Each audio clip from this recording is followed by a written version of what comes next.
Χαίρετε, είμαι ο Παναγιώτης Γαβροφαλίδης και ακούτε το Greek Insiders. Σήμερα καλεσμένος μας είναι ο κύριος Γιώργος Φραγκεδάκης, ο οποίος είναι οικονομολόγος υγείας και υποδιευθυντής του Γενικού Νοσοκομείου Χανίων. Κύριε Φραγκεδάκη, αρχίζω να σας καλωσορίσω και να σας ευχαριστήσω που δεχθήκατε την πρόσκλησή μας. Να είστε καλά, σας ευχαριστώ πολύ και εγώ και ευχαριστώ για την τιμή που μου κάνετε να μιλήσω σήμερα μαζί σας. Λοιπόν, στο Pharma Market Journal συχνά αναφέρομαι τις αλλαγές που σημειώνονται στην υγεία στο εξωτερικό σχετικά με την εφαρμογή της τεχνολογίας, τη μείωση του κόστους, τη βελτίωση της περίθαλψης καθώς και άλλα. Θα μπορέσουμε να εφαρμόσουμε παρόμοιες αλλαγές και στη χώρα μας? Λοιπόν, ακούστε να δείτε. Το Εθνικό Σύστημα Υγείας της Ελλάδας αρκετά χρόνια τώρα προσπαθεί να υιοθετήσει πρακτικές άλλων χωρών που έφεραν καλά αποτελέσματα ή τουλάχιστον να εισάγει ιδέες πετυχημένες από εφαρμογές σε οργανωμένα όμως συστήματα υγείας κυρίως της Ευρώπης. Το πρόβλημα στην περίπτωση του ελληνικού συστήματος υγείας είναι ότι παρόλο την πρόοδο που έχει σημειωθεί την τελευταία διετία, κυρίως σε θέματα διαχείρισης κόστους με σκοπό τον περιορισμό του, είναι ότι δεν έχει καταφέρει ακόμα να φτάσει στο επίπεδο της οργάνωσης των παρεχόμενων υπηρεσιών βάσει της πραγματικής ανάγκης υγειονομικής φροντίδας. Να αξιολογήσει δηλαδή τις παρεχόμενες υπηρεσίες υγείας σε σχέση με την πραγματική ζήτηση, αναυγειονομική περιφέρεια, υιοθετώντας και εφαρμόζοντας ένα αξιόπιστο εργαλείο μέτρησης της υγείας των πολιτών. Θα προτιμούσα λοιπόν να σας απαντήσω καλύτερα κάνοντας μια απλή διαπίστωση.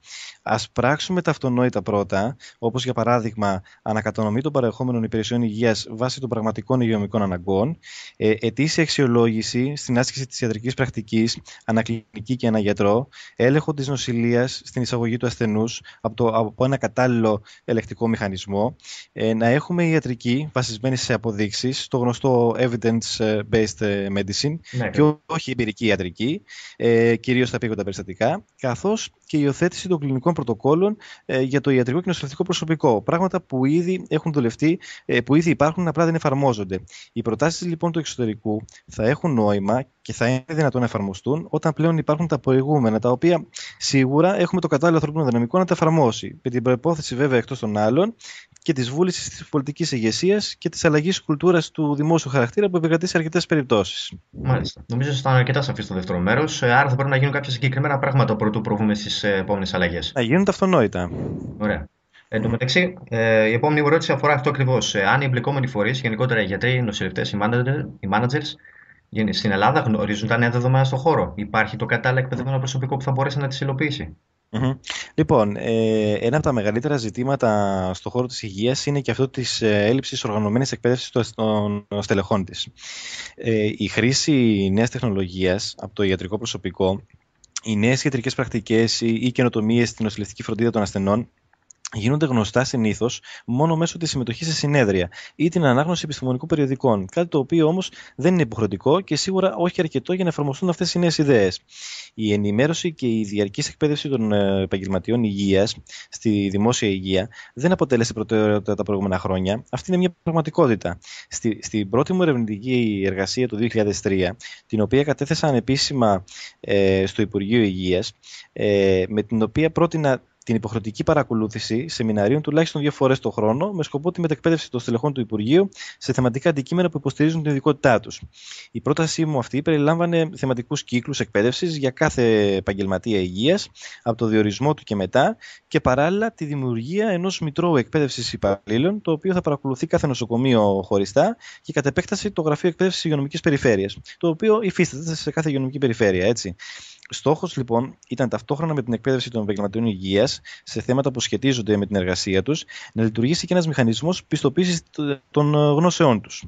Αυτό θα μπορούσε να επιτευχθεί με τη συνεργασία της Εθνικής Σχολής Δημόσιας Υγείας, της ΕΣΔΗ δηλαδή, και μαζί με το Εθνικό Κέντρο Δημόσιας Διοίκησης και Αυτοδιοίκησης, καθώς και με ανώτερα εκπαιδευτικά ιδρύματα. Αυτό ήταν μια πρόταση που είχε γίνει το 2003 από μένα, αλλά την έχουν κάνει κι άλλοι σχετική με το χώρο και μέσα από την Εθνική Σχολή Δημόσιας Υγείας. Ωραία. Θεωρώ όμως απαραίτητο σήμερα την ενεργή συμμετοχή και επαναλειτουργία των γραφείων εκπαίδευσης και έρευνας των νοσοκομείων, τα οποία προβλέπονται στους νέους οργανισμούς που δημοσιεύονται αυτές τις μέρες από το Υπουργείο Υγείας, αλλά η στελέχωσή τους στα περισσότερα νοσοκομεία είναι σχεδόν μηδενική ή δεν υφίστανται καν ως γραφεία, παρόλα αυτά αποτυπώνονται στο οργανόγραμμα κάθε μονάδα υγείας. Άρα λοιπόν έχουμε και προβλέπεται στους οργανισμούς τέτοιου είδους γραφεία εκπαίδευσης. Το μόνο που χρειάζεται να κάνουμε είναι να τα λειτουργήσουμε σωστά. Μήπως τώρα αντί να παρακολουθούμε τα συστήματα υγείας των ανεπτυγμένων χωρών, πρέπει να δούμε τι γίνεται σε αναπτυσσόμενες χώρες όπως η Ινδία, κάνοντας εφαρμογή του reverse innovation? Μμμ. Λοιπόν, να σας πω, σε μια εποχή που είναι πλέον σαφές ότι τα έσοδα τόσο των δημόσιων νοσοκομείων όσο και των ιδιωτικών κλινικών βρίσκονται σε καθοδική πορεία, θα ήταν φρόνιμο να υιοθετηθούν λύσεις όπως αυτές του reverse innovation που έχουν ξεκινήσει από τις λιγότερο αναπτυγμένες χώρες. Το σημαντικό στοιχείο όμως της στρατηγικής του reverse innovation είναι ότι μειώνεται το κατακεφαλήν κόστος χωρίς να υποβαθμίζεται η ποιότητα. Ίσως στις περισσότερες περιπτώσεις από μελέτες που έχουν δημοσιοποιηθεί να αυξάνεται κιόλας το επίπεδο της ποιότητας. Χαρακτηριστικό παράδειγμα εφαρμογής του reverse innovation είναι φυσικά η Ινδία, όπως είπατε, κυρίως ό,τι σχετίζεται με την ορθοπαιδική αποκατάσταση και ειδικότερα την παραγωγή σε τεχνητά πρόσθετα μέλη. Το εντυπωσιακότερο βέβαια για μένα όμως είναι ότι πέρα της ιατρικής εξέλιξης είναι αυτό το μειωμένο κόστος, όπου σε αρκετές περιπτώσεις υλικά ή μηχανήματα ιατρικής υποστήριξης που στοιχίζουν 10-20 χιλιάδες δολάρια πλέον έχουν αντικατασταθεί με λύσεις που δεν ξεπερνάνε τα 200 δολάρια. Επειδή γίνεται λόγος λοιπόν στην Ελλάδα, και θέλω να το συνδυάσω αυτό λιγάκι, γίνεται λόγος στην Ελλάδα το τελευταίο διάστημα για την ανάγκη ύπραξης στρατηγικής για τον ιατρικό τουρισμό, και από όσο είμαι σε θέση να γνωρίζω το Υπουργείο Υγείας ετοιμάζει κάποιο νομοσχέδιο, θα έλεγα ότι εφόσον έχουμε ήδη τις προϋποθέσεις που αφορούν στην ξενοδοχειακή υποδομή και καλή θέση σε αφίξεις στην Ελλάδα, συγκριτικά με τις υπόλοιπες χώρες. Να σημειώσω ότι σταθερά η Ελλάδα βέβαια βρίσκεται στις 10 πρώτες θέσεις στην Ευρώπη σε αφίξεις, όπως και στην πρώτη 15η παγκοσμίως. Έτσι, και αυτό είναι διαχρονικό τα τελευταία 10 χρόνια. Θα πρέπει λοιπόν συνδυαστικά με αυτό να ακολουθήσει και το κατάλληλο θεσμικό πλαίσιο και απαραίτητη στρατηγική να εκμεταλλευτούμε ευκαιρίες που προκύπτουν από τέτοιου είδους καινοτομίες χαμηλού κόστους. Τώρα, πιστεύετε ότι η στρατηγική κόβο-κόστη που ακολουθούν οι αρμόδιοι στο Υπουργείο Υγείας θα έχει τελικά αποτέλεσμα στο σύστημα υγείας? Ναι, πολύ ωραία η ερώτησή σας. Είναι ό,τι πρέπει για έναν οικονομολόγο υγείας. Πιστεύω λοιπόν ότι στο σωστό προγραμματισμό και σχεδιασμό χάραξης, μάλλον θα το πω αλλιώς, πιστεύω ότι μπορούμε να έχουμε ένα σωστό προγραμματισμό και ένα καλό σχεδιασμό χάραξης οικονομικής πολιτικής, καθώς και στη δυνατότητα από εξειδικευμένους ανθρώπους να προϋπολογιστούν σωστά μειώσεις ή αυξήσεις εκεί που χρειάζεται. Η στρατηγική της οριζόντιας περικοπής με μοναδικό κριτήριο τον αριθμό των κλινών σε ένα νοσοκομείο ή τον αριθμό των νοσοκομείων σε μια υγειονομική περιφέρεια δεν συνάδει με την έννοια και τη σημασία των οικονομικών της υγείας. Ως οικονομολόγος λοιπόν, εξειδικευμένος σε θέματα αξιολόγησης υπηρεσιών υγείας, θα προτιμούσα να συμμετέχω σε μια στρατηγική εφαρμογής προγραμμάτων πρόληψης, προαγωγής και αγωγής υγείας, στην οποία τα οικονομικά αποτελέσματα θα ήταν σαφώς πολύ πιο θετικά από τη στρατηγική της άμεσης περικοπής δαπανών, η οποία δεν περιλαμβάνει προγραμματισμό, η οποία δεν περιλαμβάνει σχέδιο. Ένα στατιστικό στοιχείο θα σας δώσω, ότι το 85% των δαπανών για την υγεία προέρχεται από την απουσία της πρόληψης στη ζωή μας. Το θέμα όμως στην περίπτωση της Ελλάδας είναι ότι δεν υπάρχουν τα περιθώρια αυτά, ή να πω καλύτερα μάλλον ότι τα έχουμε ξεπεράσει, χάνοντας την ευκαιρία να ακολουθήσουμε τη σωστή και ορθή οικονομική πολιτική. Άρα, αυτό που χρειάζεται άμεσα, εφόσον θεωρείται επιτακτική ανάγκη μείωσης δημοσίων δαπανών, είναι να εφαρμοστεί τουλάχιστον ένα σύστημα κριτηρίων, λειτουργικών και οικονομικών, το οποίο θα αντιπροσωπεύει όσο το δυνατόν καλύτερα τις ανάγκες και τη χρηματοδότηση των νοσοκομείων. Με άλλα λόγια, νοσοκομεία με παραγόμενο έργο όπως αυτό αποτυπώνεται στην κίνηση των εξωτερικών ιατρίων, στα επίγοντα περιστατικά, στον αριθμό των επεμβάσεων, λαμβάνοντας υπόψη βέβαια και τη βαρύτητα αυτών, τα ποσοστά πληρότητας των κλινικών, στα παθολογικά και στα χειρουργικά τμήματα. Είναι τα πρώτα κριτήρια εκτίμησης για τη χρηματοδότηση ενός νοσοκομείου. Επιπλέον, θα πρέπει να ληφθούν υπόψη και κριτήρια οικονομικής αποδοτικότητας, όπως το κόστος των προμηθειών σε φάρμακα, σε ορθοπαιδικό υλικό, σε υγειονομικό υλικό και αντιδραστήρια, καθώς και το κόστος σε υπηρεσίες και συντηρήσεις ιατρικών μηχανημάτων. Το οξύμορο βέβαια είναι ότι, και θα ήθελα να το αναφέρω ως παράδειγμα, ότι στην Κρήτη λειτουργούν 5 νοσοκομεία άνω των 200 κλινών, τα οποία προμηθεύονται αντιδραστήρια από 3 διαφορετικές εταιρείες κυρίως. Θα περίμενε κανείς λοιπόν ότι οι τιμές των αντιδραστηρίων δεν θα διέφεραν ιδιαίτερα, αφού σε κάποιο νοσοκομείο ο προμηθευτής είναι ο ίδιος. Αυτό όμως που διαπιστώνεται είναι ότι οι τιμές διαφέρουν έως και 30% και μάλιστα με χαμηλότερες τιμές σε ορισμένα αντιδραστήρια νοσοκομείων, τα οποία έχουν χαμηλή παραγωγή εργαστηρικών εξετάσεων. Άρα καταλαβαίνετε ότι εδώ υπάρχει η απουσία ενός μηχανισμού ελέγχου ή μηχανισμού κριτηρίων, τα οποία πιστεύω ότι για να πρωτού κόψουμε κόστος από κάπου ή πρωτού αποφασίσουμε να περικόψουμε μία δαπάνη, θα πρέπει αυτά τα κριτήρια να υπάρχουν. Και είναι αυτά τα δύο που σας είπα, το κριτήριο των λειτουργικών αποτελεσμάτων και των οικονομικών. Μένοντας τώρα στο κόστος, δύο καθηγητές του Πανεπιστημίου Harvard, ο Michael Porter και ο Robert Kaplan, έχουν αναφέρει ότι το ακριβές κόστος της υγείας δεν έχει διευκρινιστεί ακόμα. Η δική σας άποψη? Έχω παρακολουθήσει τους δύο καθηγητές στο παρελθόν. Είναι γνωστοί στο αντικείμενο του management και των οικονομικών. Το πρόβλημα εδώ είναι σύνθετο, θα έλεγα, και υπάρχουν πολλοί παράγοντες που καθορίζουν το κόστος της υγειονομικής περίθαλψης. Θα συμφωνήσω με την άποψη των καθηγητών ως προς το σκέλος της οικονομικής αποτύπωσης, δηλαδή στην επιτευχτική ανάγκη για τη διαχείριση του κόστους που σχετίζεται με τις υπηρεσίες υγείας. Παρ' όλα αυτά, υπάρχει και μια κριτική στο μοντέλο που προτείνουν οι ίδιοι, στη μεθοδολογία δηλαδή που προτείνουν, η οποία ανταποκρίνεται περισσότερο στον ιδιωτικό τομέα υγείας, δηλαδή σε κερδοσκοπικές υπηρεσίες παροχής υγειονομικής περίθαλψης. Σε γενικότερα πλαίσια υπάρχει σχεδόν βέβαια μια πλήρη έλλειψη κατανόησης του πόσο κοστίζει η παροχή περίθαλψης των ασθενών και ακόμα περισσότερο η έλλειψη γνώσης του κόστους σε σχέση με το τελικό αποτέλεσμα. Αυτό δεν είναι άλλο βέβαια από την τελική έκβαση της υγείας του ασθενούς. Ως άνθρωπος που ασχολείται με τα οικονομικά της υγείας, θα μπορούσα να πω ότι η αδυναμία να μετρήσει κάποιος σωστά το κόστος και να συγκρίνει το κόστος με το αποτέλεσμα είναι και η ρίζα του προβλήματος. Και αυτό το πρόβλημα, όσο υφίσταται, τόσο καθυστερεί να βρεθεί μια αποτελεσματική λύση. Άλλωστε, είναι γνωστός και ο κανόνας ότι δεν μετριέται, δεν μπορεί να αντιμετωπιστεί ή να βελτιωθεί. Από την άλλη πλευρά, η μεθοδολογική προσέγγιση την οποία προτείνουν, αναζητώντας τη λύση μέσα από τον απόλυτο διαχειριστικό έλεγχο και την καταγραφή του κόστους, χωρίς να λαμβάνεται υπόψη το τελικό αποτέλεσμα, μπορεί να επιτευχθεί βεβαίως μια οριακή εξοικονόμηση, που συχνά όμως αυτή η εξοικονόμηση μπορεί να οδηγήσει αργότερα στο μέλλον σε υψηλότερο συνολικό κόστος στο σύστημα υγείας.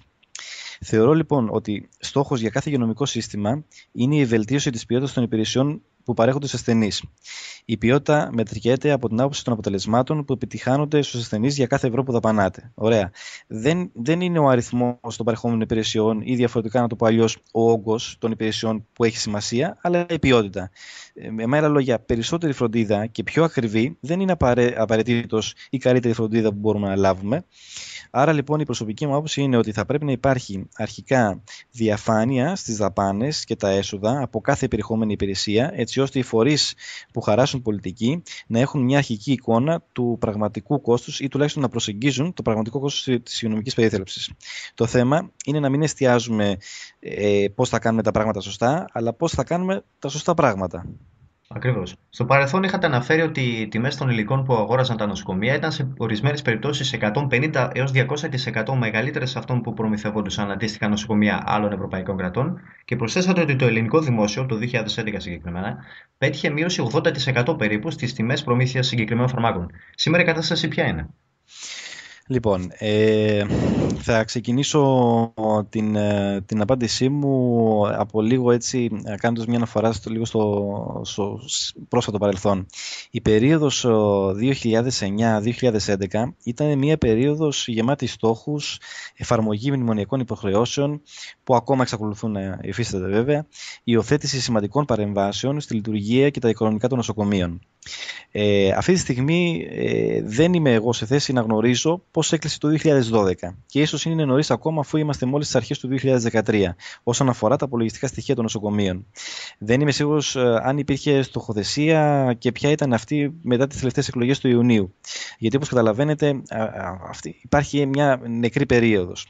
Παρ' όλα αυτά γνωρίζω ότι κάθε νοσοκομείο προβαίνει σε διαπραγματεύσεις με τις φαρμακευτικές εταιρείες για την προμήθεια φαρμάκων και κατά συνέπεια αγοράζουν σε διαφορετικές τιμές το καθένα από αυτά. Η διαπραγματευτική λοιπόν δύναμη των νοσοκομείων είναι η κατανάλωση που κάνει και βάσει αυτής πετυχαίνονται εκπτώσεις που μπορεί να ξεκινάνε, για να σας απαντήσω και στην ερώτησή σας, μπορεί να ξεκινάνε από το 5-10% και μπορεί να φτάσουν όσο και το 90-95%. Έχουμε παραδείγματα μεμονωμένα, τα οποία εγώ εγώ τυχαίνει να γνωρίζω νοσοκομείων και ειδικά της Κρήτης, και θα μιλήσω συγκεκριμένα και για τα Χανιά, στα οποία μπορούμε να πετύχουμε εκπτώσεις που μπορούν να φτάσουν, από ό,τι έμαθα μιλώντας με το φαρμακευτικό τμήμα, μέχρι και το 96%. Η εικόνα που έχω συγκεκριμένα για μας εδώ πέρα λοιπόν είναι ότι ύστερα από διαπραγματεύσεις του φαρμακευτικού τμήματος, του δικού μας εδώ πέρα στο νοσοκομείο Χανίων, επιτεύχθηκε μία μείωση περίπου 22% σύνολο, έτσι, σε όλη την προμήθεια φαρμάκων. Δηλαδή αυτό ήταν γύρω στα 2,5 εκατομμύρια ευρώ για το 2012 σε σχέση με το 2011. Η συνολική τώρα μείωση από το 2009 έως το 2012 ανέρχεται περίπου στο 50%, περίπου 8 εκατομμύρια ευρώ. Και αυτό είναι τώρα μία μέση μείωση, αυτό που σας λέω. Σε κάποια φάρμακα έχουμε πετύχει 80-90%, σε κάποια άλλα 10-20% έκπτωση. Η συνολική λοιπόν μείωση που έχουμε πετύχει είναι τα τρία τελευταία χρόνια στο 50%. Θα πρέπει όμως να σας τονίσω στο σημείο αυτό ότι αν το θεσμικό πλαίσιο το επέτρεπε και έδινε τη δυνατότητα σε κάθε υγειονομική περιφέρεια να διαπραγματευτεί κεντρικά για τα νοσοκομεία της περιοχής ευθύνης της, τότε θα μπορούσε να αντιληφθεί κανείς τα ποσοστά έκπτωσης που θα πετυχαίναμε πραγματοποιώντας διαπραγματεύσεις σε επίπεδο περιφέρειας πια. Ωραία. Στον απολογισμό της θητείας μου στην 7η Υγειονομική Περιφέρεια Κρήτης είχα αναφερθεί στη σημασία των ενιαίων διαγωνισμών, δηλαδή στην κοινή προκήρυξη διαγωνισμών για παρόμοια υλικά που προμηθεύονται τα νοσοκομεία. Είχαμε εκτιμήσει τότε ότι η ελάχιστη εξοικονόμηση που θα μπορούσε να επιτευχθεί από τη διενέργεια ενιαίων διαγωνισμών ήταν 20%, το ελάχιστο, και θα μπορούσε να φτάσει έως και το 60%. Επιπλέον, σύμφωνα με τα στοιχεία που μπορώ να έχω στη διάθεσή μου από το νοσοκομείο Χανίων, οι τιμές σε υλικά όπως είναι το ορθοπαιδικό υλικό, το υγειονομικό υλικό, μειώνονται δραστικά ανά τρίμηνο. Για παράδειγμα, ένα λαπαροσκοπικό είδος καθημερινής χρήσης που η τιμή του το 2011 ήταν 110 ευρώ, και μιλάω για ένα πολύ συγκεκριμένο είδος, το 2012 είχε πέσει στα 60 ευρώ και πριν μερικές ημέρες μας προσφέρθηκε τιμή στα 39 ευρώ, δηλαδή περίπου το 1 τρίτο της τιμής που αγοράζαμε πριν ένα χρόνο, και μάλιστα χωρίς να υπάρχει σύμβαση. Κύριε Φραγκεδάκη, στην πρώτη μου ερώτηση αναφέρατε κάποιες αλλαγές οι οποίες θα πρέπει να γίνουν στην Ελλάδα και νομίζω ότι απαντάτε και στην τελευταία μου ερώτηση που πρέπει να σας κάνω. Τι θα προτείνατε εσείς σχετικά με την αποτελεσματικότερη λειτουργία των νοσοκομείων του ΕΣΥ? Δεν ξέρω αν είσαστε κάτι πιο συγκεκριμένο. Λοιπόν, πιστεύω ότι για να καταστεί εφικτή η αποτελεσματικότερη λειτουργία των νοσοκομείων είναι απαραίτητη προϋπόθεση η αξιολόγηση του παραγόμενου έργου τους. Έκανα μία αναφορά στις προηγούμενες ερωτήσεις σας όσον αφορά το παραγόμενο έργο των νοσοκομείων. Εκεί όπου σπαταλούνται πόροι του συστήματος υγείας, είτε αυτοί μεταφράζονται σε χρήμα είτε σε ανθρώπινο δυναμικό ή υλικά, θα πρέπει να αξιοποιηθούν αυτοί οι πόροι κατανέμοντας προς αυτούς ορθολογικά εντός του νοσοκομείου ή εντός της υγειονομικής περιφέρειας που ανήκουν. Αναφέρω ένα παράδειγμα. Υπάρχουν χειρουργικές αίθουσες σε νοσοκομεία που δεν χρησιμοποιούνται εξαιτίας της έλλειψης ικανού αριθμού προσωπικού, και άλλα νοσοκομεία που δεν διαθέτουν αίθουσες αλλά έχουν την απαραίτητη στελέχωση ή και παραπάνω από αυτή που χρειάζεται ίσως. Επιπλέον, υπάρχουν κλινικές που η πληρότητά τους δεν υπερβαίνει κατά μέσο όρο το 40 με 45%. Παρ' όλα αυτά, το δημόσιο σύστημα υγείας συνεχίζει να υποστηρίζει τη λειτουργία τους. Είναι καιρός λοιπόν να αποτυπωθούν αυτές οι ανισότητες και να οργανωθεί ένα σύστημα υγείας το οποίο θα ανταπεξέρχεται στις πραγματικές υγειονομικές ανάγκες. Σε επίπεδο νοσοκομείου τώρα, χρειάζεται, θεωρώ, ένα νέο μοντέλο άσκησης διοίκησης, το οποίο θα στηρίζεται στην εφαρμογή στοχοθεσίας, στην ικανότητα του μάνατζερ να σχεδιάζει, να προγραμματίζει, αλλά και να εφαρμόζει πλάνα βελτίωσης των υπηρεσιών του νοσοκομείου που διοικεί. Θα πρέπει το Υπουργείο να καταλήξει σε ένα μοντέλο μέτρησης της αποδοτικότητας της διοίκησης βάσει αποτελεσμάτων και όταν χρειάζεται να παρεμβαίνει προκειμένου να δίνει τη σωστή κατεύθυνση, ώστε να μην υπάρχουν αποκλίσεις από τη γενικότερη στοχοθεσία του Υπουργείου. Ο διοικητής ενός νοσοκομείου που διαχειρίζεται προϋπολογισμούς από 10-20 εκατομμύρια ευρώ έως και 70 εκατομμύρια ευρώ και ίσως και παραπάνω, ανάλογα με τη δυναμικότητα των κλινών, θα πρέπει να διαθέτει γνώσεις διαχείρισης της σωστής πληροφορίας, αξιοποιώντας τα εργαλεία που διαθέτει από τα πληροφοριακά συστήματα. Υπάρχουν πλέον ERPs που δίνουν κάθε λεπτό ενημέρωση για τα οικονομικά και λειτουργικά αποτελέσματα του νοσοκομείου. Η σωστή διαχείριση της γνώσης, λοιπόν, από τα συστήματα αυτά, σε συνδυασμό με το σωστό προγραμματισμό πληρωμών των προμηθευτών, έστω και σε περίοδο μειωμένης ρευστότητας, με προσεκτική πολιτική προμηθειών, κρατώντας χαμηλά τις δαπάνες λειτουργίας του νοσοκομείου και την ορθολογική αξιοποίηση του ανθρώπινου δυναμικού αποτελεί για μένα τη σωστή κατεύθυνση για την αποτελεσματικότερη λειτουργία μιας μονάδας υγείας. Τα προηγούμενα, βέβαια, προϋποθέτουν ότι η επιλογή των διοικήσεων στα νοσοκομεία και τις υγειονομικές περιφέρειες δεν θα στηρίζεται σε πολιτικά πρόσωπα, αλλά σε συγκεκριμένα κριτήρια επιλογής, όπως είναι η εκπαίδευση σε αντικείμενα συναφή με τη διοίκηση νοσοκομείων, επαγγελματική εμπειρία στον κλάδο της υγείας και προηγούμενα καλά αποτελέσματα σε αντίστοιχες θέσεις ευθύνης.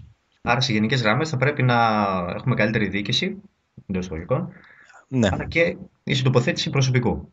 Αυτό έχω εντοπίσει εγώ από την θητεία μου ως τώρα, είτε ως εργαζόμενος σε νοσοκομείο, είτε ως διοικητής και τώρα ως υποδιευθυντής. Ότι αν απουσιάζει μια ικανή διοίκηση, τότε ναι, όντως δεν υπάρχουν τα καλά αποτελέσματα.